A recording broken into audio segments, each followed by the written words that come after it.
Our conceptual cognitions comprise not only concepts, but also judgments. The term judgments here refers to propositional thoughts held by somebody, whether asserted or not. Defined this way, an essential element of any judgment is whether it is true or false. But the proposition that a goat is in the city square is not identical with the judgment by someone to that effect. This distinction helps us avoid getting tangled up in awkward puzzles about types of judgments that can't be verified through facts. Now, our mind groups together various conceptual cognitions, and there are two ways in which they are related to each other within a group. The first is as an aggregate.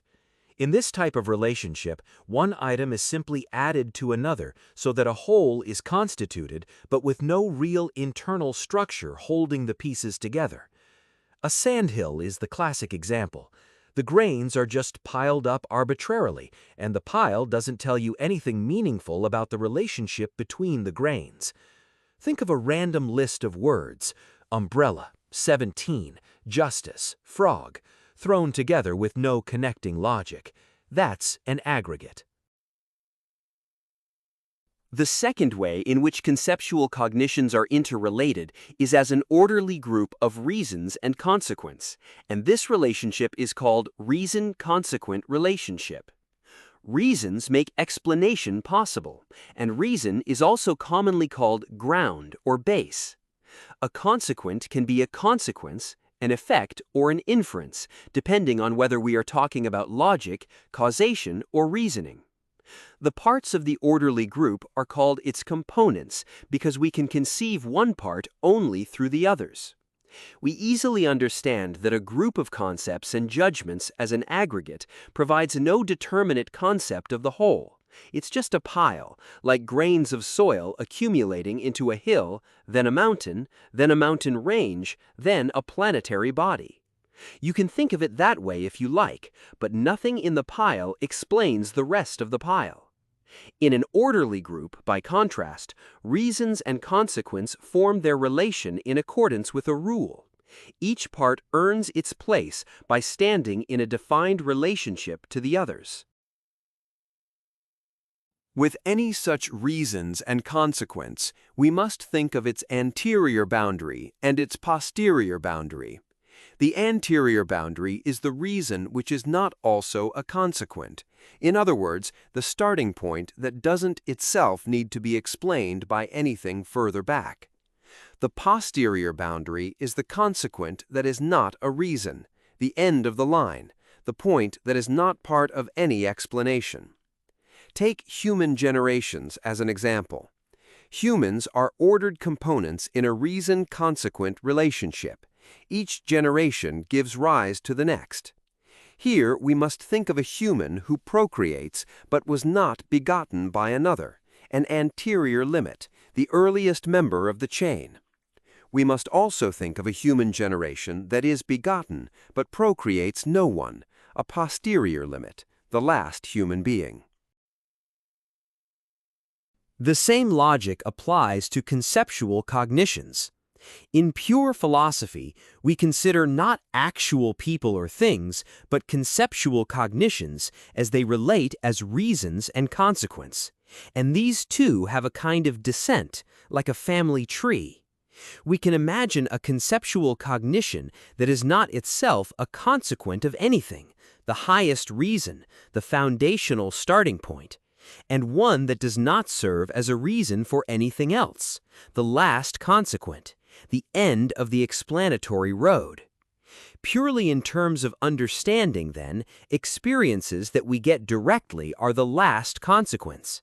Think of the chain, from something to physical object, to stone, then to limestone, to marble, then to the particular marble column right in front of me.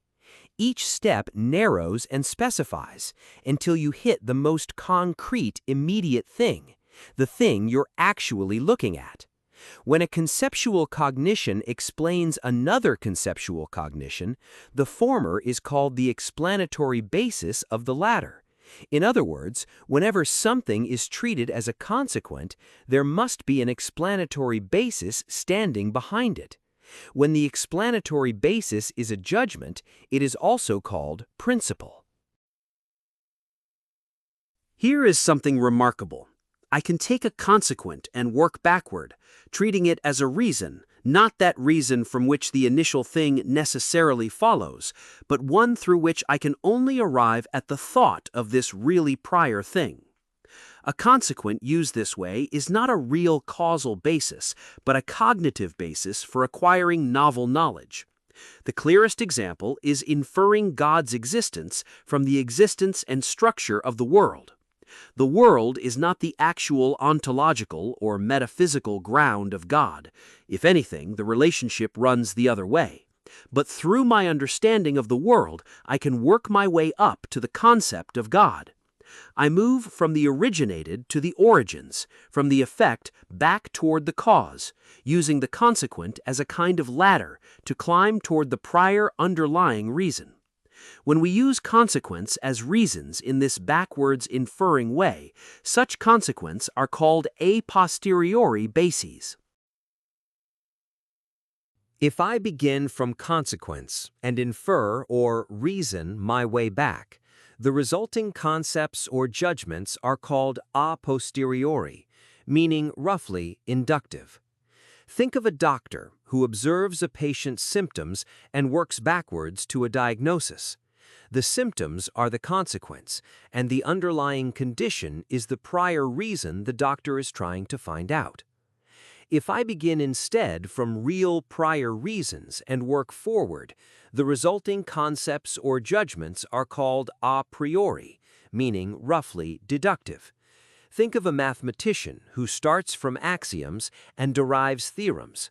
The axioms are the prior reasons, and the theorems follow necessarily from them. If a knowledge claim is presented to me, I could test whether I could have inferred it from an existing knowledge base. That is, whether it is a priori. For example, experience shows us that sunlight melts ice, but we would hardly have worked that out through pure reasoning alone. Nobody sitting in an armchair thinking about the nature of light and frozen water in the abstract would have arrived at that conclusion justifiably without ever observing it. A conceptual cognition obtained through experience is evidently a posteriori.